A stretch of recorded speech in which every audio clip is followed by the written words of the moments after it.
Lions and lionesses. A few of you had questions recently, and you asked the question, why does the ultimate fat burning strategy work?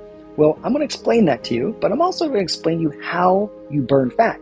If you understand the principle, then things make more sense. When you understand the why, like to me, this is all very simple because this is what I do. I put my time and attention and I constantly study this stuff every day, and then I live it, and then I run other people through it, and all my friends are researchers and scientists and athletes, and so that's my world. So sometimes I forget that that's not some of your worlds, right? So it's the basic principles. The deeper you go into a subject, the simpler it is. It's like Einstein said. He said that real genius is to be able to explain things in the simplest terms so even a non-expert could understand them. And that's what I'm attempting to do here for you, because I really want to educate power where you don't need me. I don't want anyone to rely on me. I want each of you to become your own best personal trainer, but I can't do it for you. It requires work.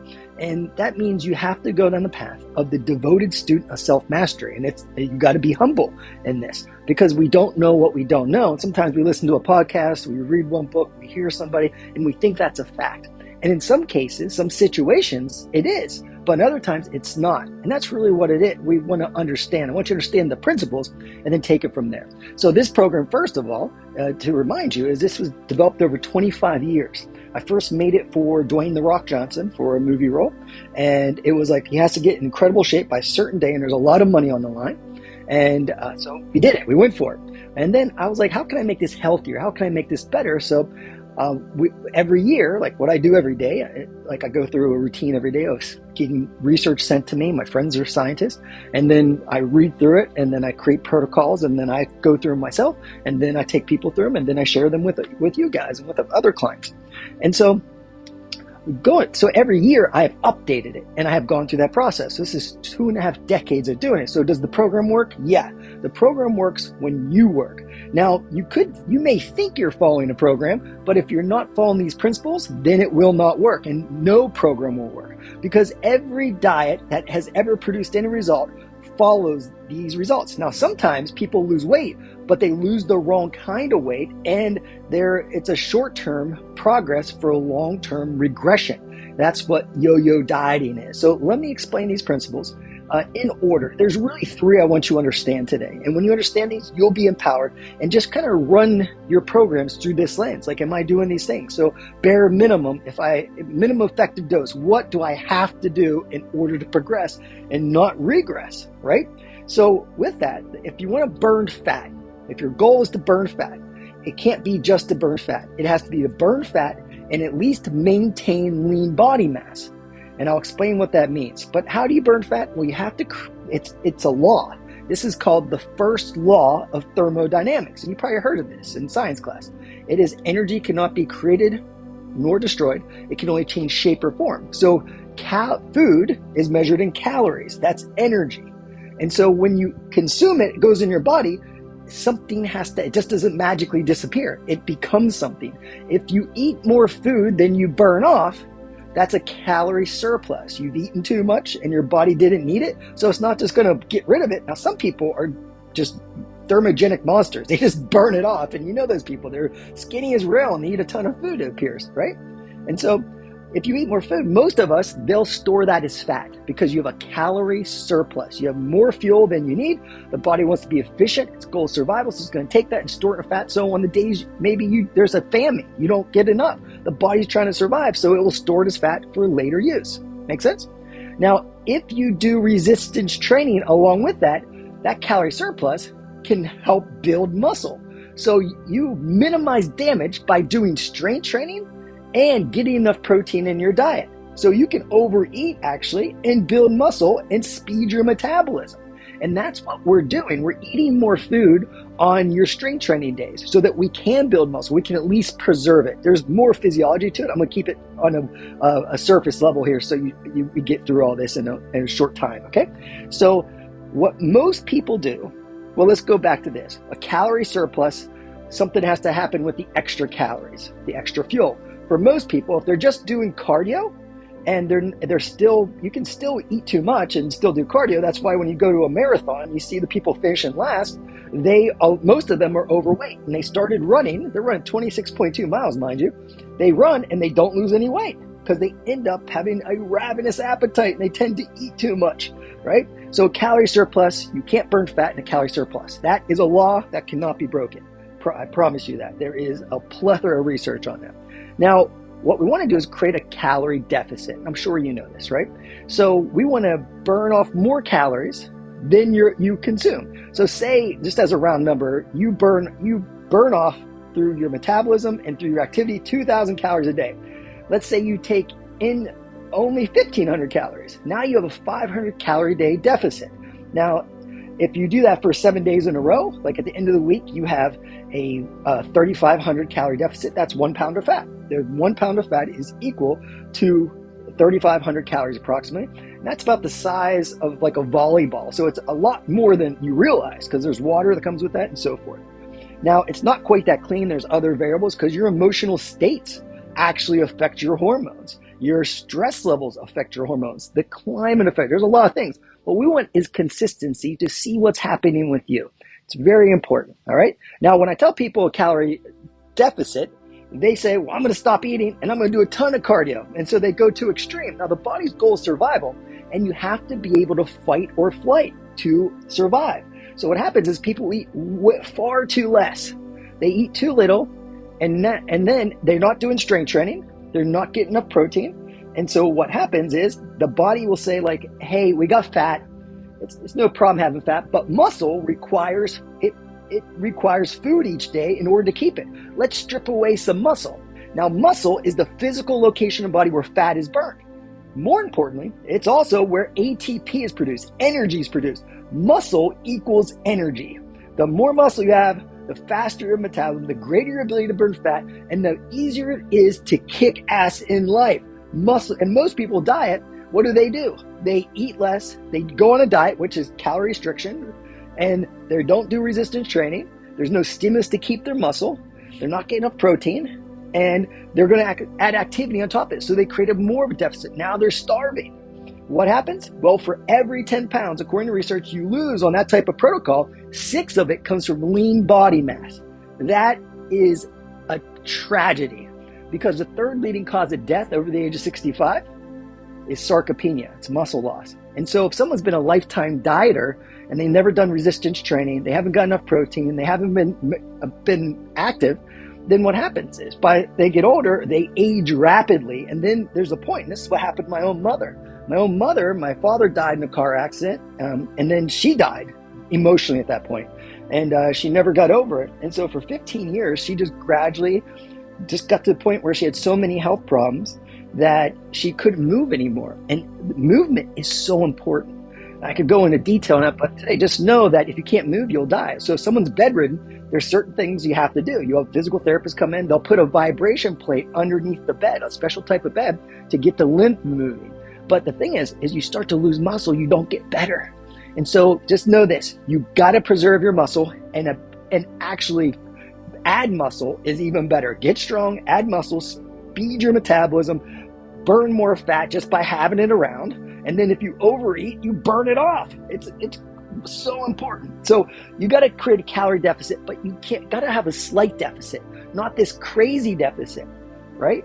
And so what humans do is they do extreme things. They eat way too much. They're like, I'm either all in or all out. So they have a cheat day, and then they think about the cheat day all week, and then they binge and they undo the entire week. It's crazy. So I remember when I was training The Rock, this is during that same time I made this protocol, he was having a cheat day and he would go through the roof with it. And then I'm like, hey, let's just keep it to like 6 p.m. and after, like, to midnight on Saturday night, just, and I was assuming he's going to have like one meal. No, he went through the roof. He's actually talked about this, so I can share it with you. But he ate, I calculated it all, and it was over 20,000 calories. So he would make no progress. He would eat perfectly. I'm in the kitchen with his chef planning things because this is for a movie role. There's a lot of money on the line. And to 1/10 of a gram of his protein, carbs, and fats and calories. That's how accurate we were for 6 2/3 of the week. And then in this 4-hour period, 5-hour period, 6-hour period, whatever it was, undid the entire week. Because that food, those calories have to go somewhere.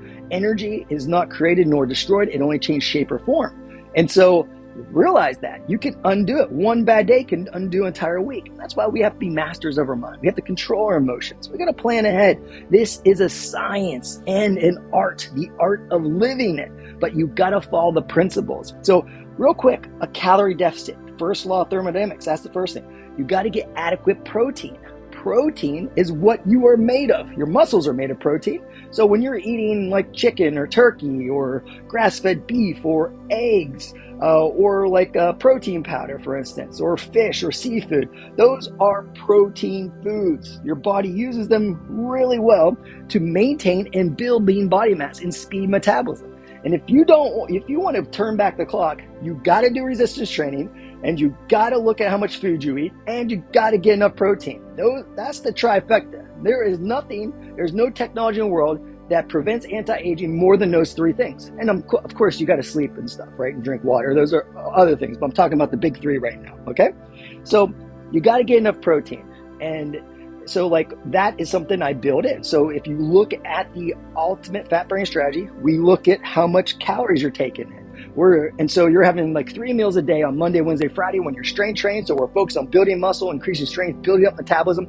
Then we're going into more of a calorie deficit on the cardio days. You're doing cardio and we're eliminating that first meal. So now you're having like a third less calories, right? And this is an aggressive program, obviously, but you're still getting protein, right? And then what's happening? So there's days where you're building up muscle and days where you're dipping into fat stores. And we're doing this like zigzag. And then one day a week, we're really doing something advanced, which is this 24-hour fast. And that's where it becomes more extreme, but that creates a greater calorie deficit throughout the week. And that's how we achieve maximum fat loss without losing muscle tissue. Now, if you do that whole thing, but you don't do the resistance training, you will lose muscle and you won't get the impact. I'm saying this is a synergistic program. You've got to follow these core principles. Does that make sense to you? I hope it does. You guys are smart, so it's easy to teach you guys these things because I don't have to go into super great detail. But if you're interested in the mechanisms of action and physiology, I'm happy to teach you that if you're that into it. Okay, so the big three. First law of thermodynamics: create a calorie deficit, but not too extreme. Be consistent and don't be random. Random actions produce random results. Second, get enough protein intake. Now, the research on this, the bare minimum, and you want to get more, it's better to have more, is your body weight in pounds times 0.64. That's the bare minimum. And then your body weight in pounds times 1. So 1 gram per pound of body weight is actually more effective for building muscle and burning fat. And it helps prevent cravings. It stabilizes your blood sugar levels so you feel better. It's easier to stick to the plan. And the third thing is strength training. You gotta do resistance training. When you do it, you can't just go through the motions. You want to train with absolute presence, and challenge creates change. That is what's important. So remember these three things. They are so important and they apply to every human. There is no one that has any condition where this does not apply. I know we've been told by all these people that are supposed to be looking out for us that, oh, you have this thing that's so bad, you have this thing that's so bad, and you got to do what I tell you or you'll never get better. That is all bullshit. I've seen people heal from insane things. And look into this. If you really want to understand what's real, find people that have been through hell, that have like stage 4 cancer, that have been written off terminally ill, and then they had spontaneous remission. They healed. I've seen people with crazy tumors. It's amazing things. And this is all available to everyone. It's just don't let anyone place limits on you, because what is possible and what we believe is possible are two different worlds. And when I talk about a lion and a lamb, I'm saying there's a part of you that is unstoppable, part of you that has the answers. And how do you know when you're connected to that? You're in love-based emotional states. It might be determination. But it's in states where you have access to all your resources, where you're more compassionate, you're more understanding, but you have high energy too. You're centered. You're not like jumping around like a maniac. You're not crazy like that, but you're enthusiastic. And you see the good and you see the challenges and you take inspired, positive action. Now, the opposite of that is just the lack of love. It's fear-based emotion. That's what we call the lamb. The lambs live in fear. They have no way to protect themselves. They have no claws. They have no teeth. They're not even fast. You could chase one down probably. And so they live in flocks. And when a predator comes, what happens? They jump to the center so they're not taken. They are selfish. They have to be, or they would never survive. But their lives are a warning, whereas the lion is an example. Male, female lion, doesn't matter. They have a presence to them. They are strong. and they are feared because they have resources. They are fast, they are strong, they are powerful, they have crazy teeth and crazy claws. And just when they make a sound, it's so guttural that it vibrates through your chest, and it's terrifying. You realize where you rate on the food chain when one's around, right? So think about this. You can do this. The question is, will you do it? And is it worth it? I can promise you it's worth it, especially down the road, my friend. At some point, you're going to die, and so am I. We all are going to die. We need to face that. And I don't say that to be negative. I'm just telling you the truth, aren't I? Right. And so you can die one of two ways. The way my mother did, which was suffered. And it wasn't so much her, it was how she knew everyone else felt, because it was such a slow, agonizing process. And she got to the point where I flew from Abu Dhabi, I was with Tony, and I flew back to Pittsburgh, Pennsylvania. She was in the hospital, and she asked me if she could die. Literally asked me if she could die. I'm her son. I'm not God. I'm not the creator. That's what I told her. And I was like, whatever you want, Mom. It's your life. It's your body. And if you're that uncomfortable with it, then, you can do whatever you want. I'll be fine. My sister will be fine. And what happened is everyone really suffered. I didn't. I'm trained for these things, right? I've accepted that this is part of life, and I want what's best for her. I'm not, and like where some of the family members they didn't want her to go because they were going to miss her, but it has nothing to do with them. It's not their body. It's not their life. She owns that, but she made some terrible decisions where she neglected herself. She took care of everybody else. She was an amazing human, but she didn't take care of herself. And in the end, she felt like a burden. And I'm saying that could be any of us, but it's what you do today that matters. What you do today is who you become in the future. Every cell in your body breaks down, is rebuilt every second of the day. And depending on who you ask and you talk to, and really your choices in life, if you're really healthy, your cells break down and are renewed much more rapidly. If someone who makes poor choices, that takes at least 7 years. Whereas someone that's really healthy, it may only take 3 years. So think about that. That's a big difference. But your decisions, literally what you eat today and the decisions you make. Do you do strength training? Do you do cardio? Do you sleep good? Do you stay in love-based emotion? Or do you not do these things? That will determine the quality of your life. Not just the quantity of your life, but the quality of it, my friends. So take some time to contemplate this and realize this has nothing to do with the way you look. Your body will change as a result of living these promises. These promises you make to yourself. It has nothing to do with me. This isn't my program. This is just I accumulated and I put together and I tested it. But it has nothing to do with me. Like, I know it works. The question is, will you work? You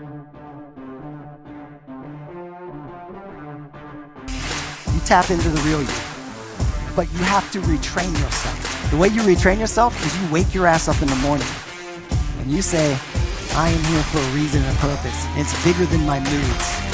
It's bigger than the difficulties of the day. I am here to live like a lion, not the fear of a lamb.